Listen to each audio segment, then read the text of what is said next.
Hoje a gente vai mergulhar num assunto super importante para o Brasil. Como é que se cuida dos nossos imensos parques nacionais?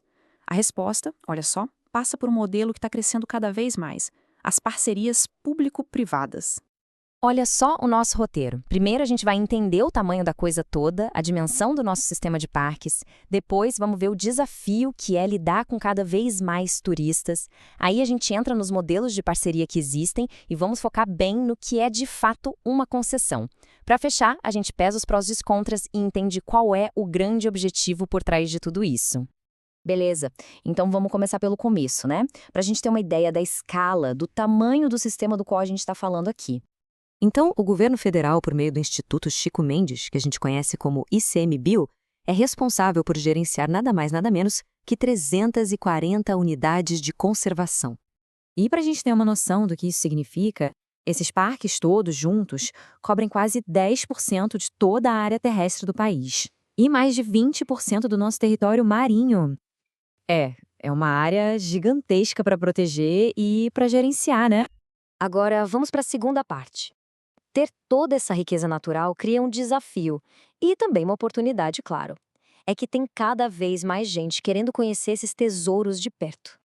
E o número de visitantes, olha, tá subindo, que é uma beleza. Parques super famosos, tipo o da Tijuca, no Rio, ou de Iguaçu, já estão recebendo milhões de pessoas todo ano. E a tendência é que essa onda de interesse chegue também em outros parques. E aqui está o ponto central. A missão não é só controlar a multidão, sabe? É pegar todo esse interesse e transformar numa força que ajude tanto na conservação da natureza quanto no desenvolvimento das comunidades locais. Tá, mas aí vem a pergunta, né? Como é que o governo faz para oferecer serviços para esse tanto de gente? Bom, para isso, existe uma espécie de caixa de ferramentas, com 3 modelos diferentes de parceria.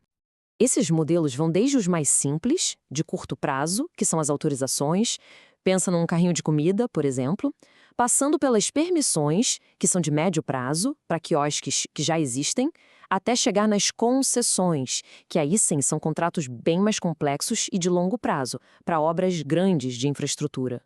Se a gente olhar os números, dá para ver que as autorizações são de longe as mais comuns. São mais de 6.000. Já as concessões são bem poucas, 11 no total. Só que elas são justamente o modelo usado para as operações maiores e mais complexas. E isso nos traz para o modelo que gera mais discussão, mais debate, as concessões. Então vamos entender direitinho o que é uma concessão e, tão importante quanto, o que ela não é. Então vamos lá. O ponto principal é que a concessão é um contrato administrativo de longo prazo em que uma empresa privada fica responsável por fazer as obras e prestar os serviços para os visitantes, tipo bilheteria, transporte, restaurante, e ela é paga com a tarifa que o visitante paga. E aqui vem a distinção que é talvez a mais importante de todas. É fundamental entender isso. Concessão não é privatização. O parque não está sendo vendido. É bem diferente. Na privatização, um bem público é vendido para sempre. Já na concessão, o contrato tem um prazo definido. O governo continua sendo o dono e o gestor do parque.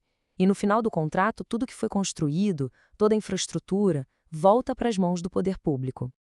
E tem mais, não é um processo que acontece do dia para a noite, não.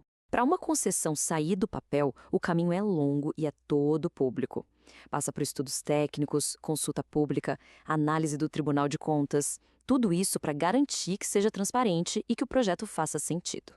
Certo? Mas e na prática, como esse modelo se desenrola? Bom, é como um ato de equilíbrio, sabe?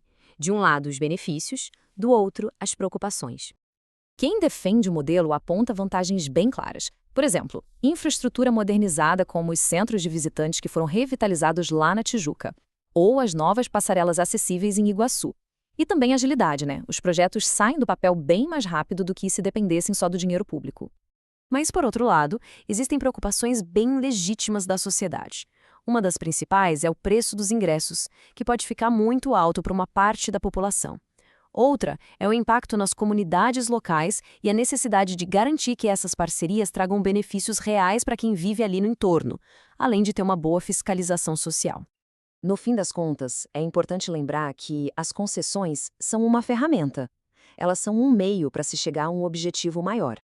E qual é este objetivo final?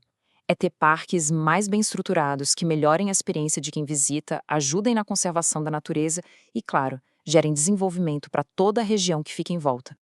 E os contratos mais modernos já estão incluindo uns mecanismos bem interessantes, como os chamados encargos acessórios. O que é isso?